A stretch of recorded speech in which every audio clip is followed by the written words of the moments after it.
Suite de notre entretien exclusif avec le président de la transition malienne, M. Diokounda Traoré. Monsieur le Président, merci d'avoir accepté l'invitation d'Alkara. Merci. Alors sur le front des combats, la guerre se poursuit au nord. Est-ce que vous pouvez nous clarifier la situation à Kidal, où les forces françaises sont aux côtés des forces tchadiennes? Qui contrôle Kidal à l'heure où nous parlons? Le MNLA, le MIA, le mouvement islamique de l'Azawad? Bon, qui contrôle Kidal, je n'utiliserai pas ce mot contrôler. Qui est à Kidal?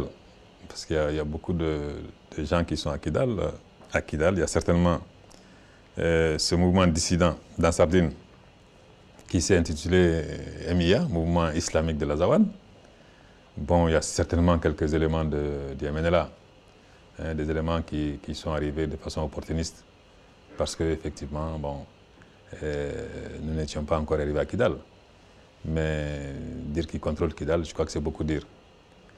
Simplement, bon, l'armée française est venue, elle a continué sur le nord, sur Agalok et Tessalit, avec les contingents tchadiens.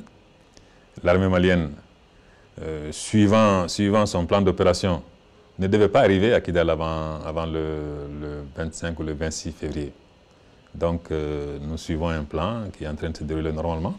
Et le fait que l'armée malienne ne soit pas encore à Kidal ne signifie pas qu'elle n'y viendra pas. Elle y sera au moment que nous avions décidé. Et ça n'a rien à voir avec les déclarations fantaisistes du MNLA qui dit occuper Kidal et qui dit ne pas vouloir que l'armée malienne soit là, de même que les armées de la CEDEAO. Ça, c'est de la provocation, je pense que c'est pas important. Donc vous annoncez le retour de l'autorité, de l'État malien à Kidal pour bientôt? Mais j'annonce le retour de l'État malien partout sur le territoire malien. Kidal n'est pas une enclave au Mali. Donc l'État malien fera son retour à Kidal très bientôt? Il fera son retour sur l'ensemble du territoire malien. Kidal fait partie du Mali. Alors, vous avez évoqué le cas du MNLA. Est-ce que les pourparlers sont prévus très bientôt avec le MNLA? Je ne sais pas si c'est très bientôt ou si c'est un peu plus tard. De toute façon, ce que nous disons, nous, c'est que nous sommes toujours ouverts au dialogue.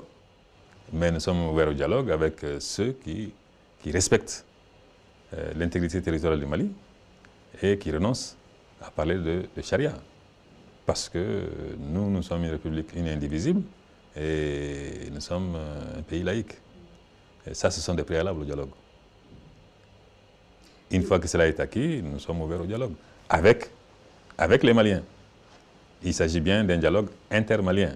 Il ne s'agit pas d'un dialogue entre le Mali et des étrangers. Or, il se trouve que la plupart des groupes armés qui ont opéré au nord sont des étrangers, en dehors du MNLA, qui lui est essentiellement constitué de Maliens.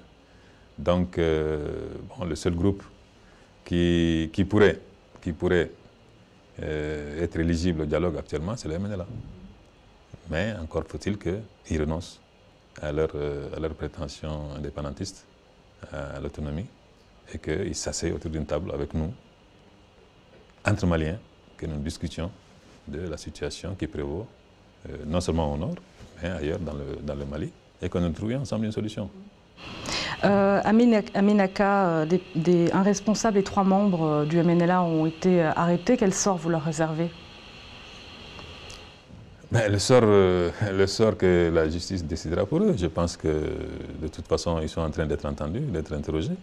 Nous verrons ce qui se passe autour d'eux et ce qu'ils ont fait. Moi, je ne peux pas présager de ce que nous allons faire d'eux. Les Touaregs nient toute responsabilité dans les événements d'Aguelok qui se sont déroulés en janvier 2012. Plusieurs dizaines de soldats maliens ont été exécutés froidement dans cette ville.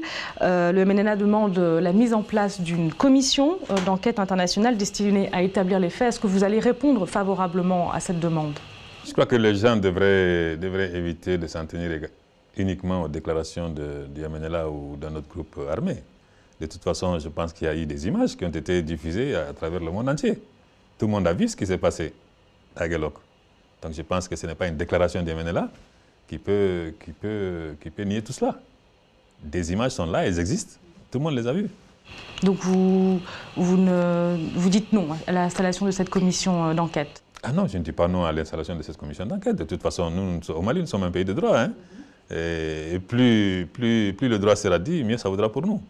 Nous sommes convaincus que, bon, en tout cas, les groupes armés qui ont agressé ce pays sont responsables de ce qui s'est passé à Galop. Et ce serait bien que le monde entier le sache et que vraiment on arrête de spéculer sur des déclarations improbables du MNLA. Vous avez annoncé une commission dialogue et réconciliation. Cette commission peut être installée sans la participation du MNLA? Cette commission sera installée avec la participation des populations du Nord, des représentants des populations du Nord. Vous savez, MNLA, etc. Nous ne pensons pas que les MNLA représentent le Nord, les populations du Nord. Nous ne pensons pas non plus que les MNLA représentent les Touaregs. Donc, dans la commission, le Nord sera représenté, toutes les communautés du Nord seront représentées, y compris les Touaregs, les Peuls, les Sonraï, etc. Mais nous ne prenons pas un groupe spécifique pour dialoguer avec lui. Non. Est-ce que vous êtes favorable à la poursuite d'une médiation burkinabé pour favoriser le dialogue intermalien? Bon, je sais qu'il y a beaucoup de choses qui se disent sur cette médiation, mais je pense que de toute façon, la médiation burkinabé a été décidée par la CEDEAO. Et elle va continuer. Nous allons mettre en place une commission de médiation et de réconciliation qui va travailler en relation avec la médiation burkinabé, mais qui va détenir effectivement l'essentiel de tout ce qui se passera par rapport aux négociations. Dernière question, très rapidement, ça concerne la date des élections qui sont fixées au 7 juillet pour le premier tour et le second tour au 21 juillet. Ces délais sont-ils tenables compte tenu de la situation? Bon, ces délais, c'est vous qui en parlez. Moi, ce que je sais, c'est que j'ai fixé une date limite de tenue des élections, qui est le 31 juillet 2013. Et je pense qu'effectivement, c'est un délai qui peut être tenu. Oui. Président de la transition malienne, M. Diokouda Traoré, merci pour cet entretien. C'est moi qui vous remercie. Un entretien que vous pouvez retrouver en intégralité sur notre site internet www.alkaratv.net.